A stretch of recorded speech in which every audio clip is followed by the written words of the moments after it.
You're having these really bad sulphur burps and they're quite smelly and embarrassing at the point that you're thinking about putting away your whole weight loss journey. No, I'm Zeinab, I'm the pharmacist at PillSorted, and I'm going to review this side effect, why does it happen, what are the stackers that make it worse, and how can we treat it. I want to talk about this one a little bit more because unlike the other side effects like nausea, like constipation, which are quite private, this one's actually quite public and surprising. So it comes whenever it wants to. It's really embarrassing. So you're standing in the middle of a playground, you're going shopping with your friends, and this smelly burp comes out of nowhere.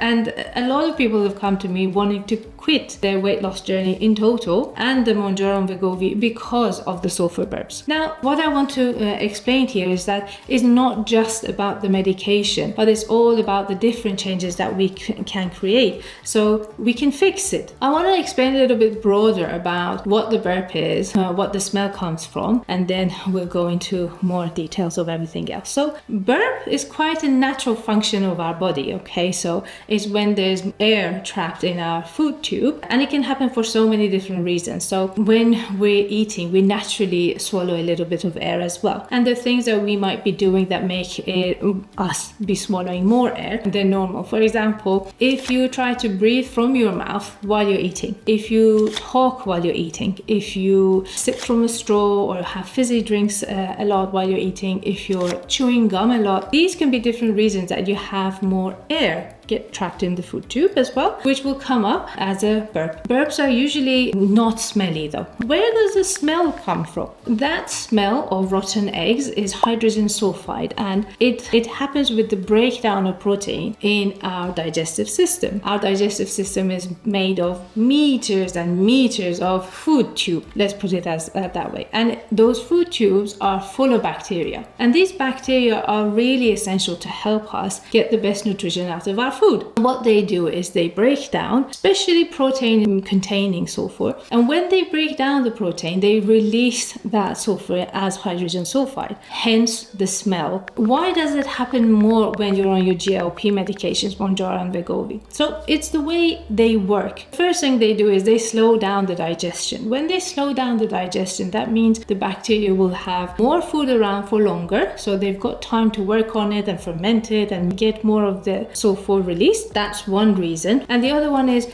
it can cause constipation. Constipation compounds onto this. It doesn't necessarily create the eggy burps, but it has a very important effect on it. So if you get constipated, you get more of the burps and especially the sulphur burps. How common is this? So if we look into the patient information leaflet, some side effects are put as very common. What does that mean? It means that 1 in 10 people will experience that side effect. So for example, nausea is a very common side effect. Whereas this is 1 degree lower. It's a common side effect. That means between 1 in 10 and 1 in 100 people might experience it. Now, important thing is when we are on our weight loss journey, we tell everyone, and we tell ourselves as well, to up your protein, okay? For a good reason, because we need more protein to make sure that we're preserving our muscle. But when we up our protein, we're naturally increasing the amount of amino acids and the sulfur-rich products that can cause more of the sulphur burps. So it can stack up and make it worse. So what are the things that can stack up and make this sulphur burps worse? So in terms of habits, if we have a lot of protein in one go, that can cause more of the sulphur burps. If you have proteins partnered with fatty food,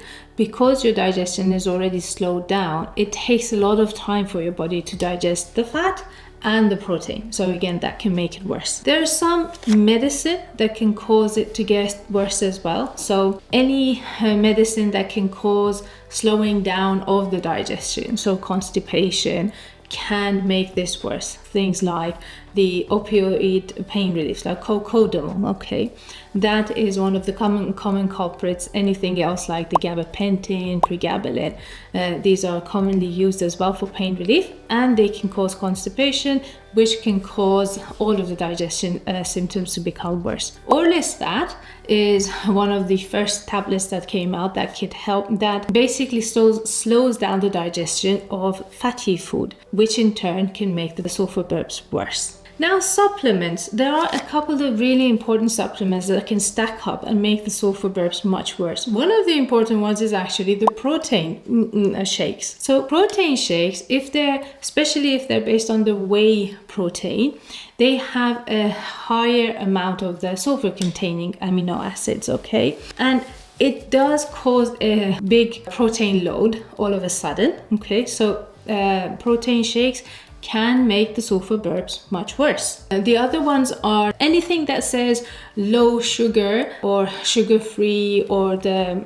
constipation reliefs that count on those, okay, like the sweeteners and all of that. They get fermented a lot and they can cause this sulfur burp to become worse. Now, I want to go back and say, when I talk about the protein load, I really don't want you to cut down on the protein, but if you do spread it out, it makes it much easier. We know that some of these sulfur burps, just like other of the digestive acid, can get worse when you're increasing your dose, okay? Or in a week, if it's right after your injection, these symptoms might get a little bit worse. So what I want to suggest is, especially at those times, you can, for a short period, cut down on the high load in one go, okay? A good sample of a food when your sulfur burps have become really bad would be something like chicken, because poultry has got a much less sulfur load than meat or egg. White rice, because it causes very little fermentation in the gut, so your bacteria really like it and they can use it to work better. And something as a vegetable like courgettes, like carrots, or peeled squash. So I want you to avoid things like broccoli or cabbage, because they can cause more of the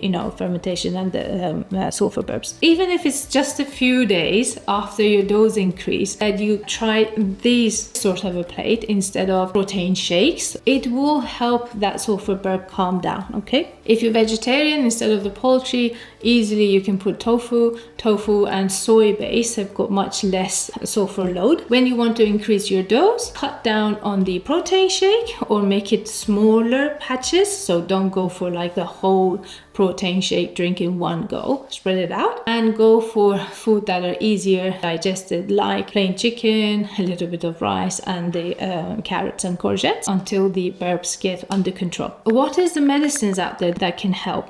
So the best thing for it is the bismuth salicylate, like Pepto-Bismol. The reason why Pepto-Bismol is so good is it binds to the sulfide and it changes to bismuth sulfide, which it doesn't have any smell. This is the only one that actually can target the smell and get rid of the smell for you, because it affects the sulfide. It does cause a little bit of change of color on your tongue. It does cause a little bit change of color in your stool as well. Don't worry, okay? You can't take this if you're taking aspirin, if you're taking other blood thinners, and if you're pregnant and breastfeeding. So make sure that you ask and you tell your pharmacist, if you want to take this over the counter, all of the medicines that you're on. There are other things as well, like Windees. Windees has got simeticone. So what it does, it helps that trapped wind and it helps relieve the bloating, okay? So Windees is quite good at that. It might not be the best effective in relieving the smell. If Pepto-Bismol is not working for you, you can't take it, changing your food and diet and taking a little bit of simeticone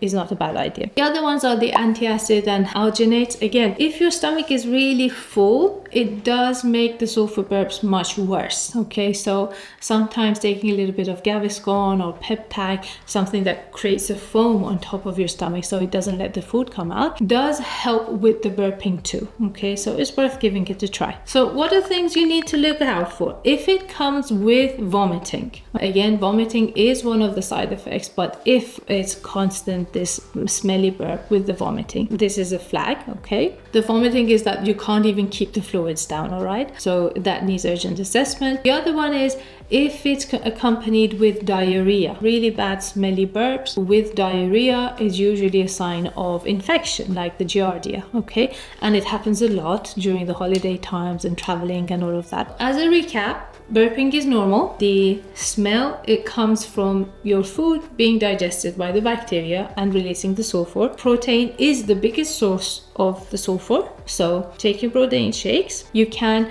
switch your protein shake as well from wheat to pea or other stuff and see if that works better, but spreading it out throughout the day works good as well. Try not to combine too many food that are hard to digest, like rich fatty food with protein heavy food, so that your digestion actually can work on it. As always, if you've got any question, reach out to us, subscribe to our channel. We're here for that clinician-led health advice. Thank you.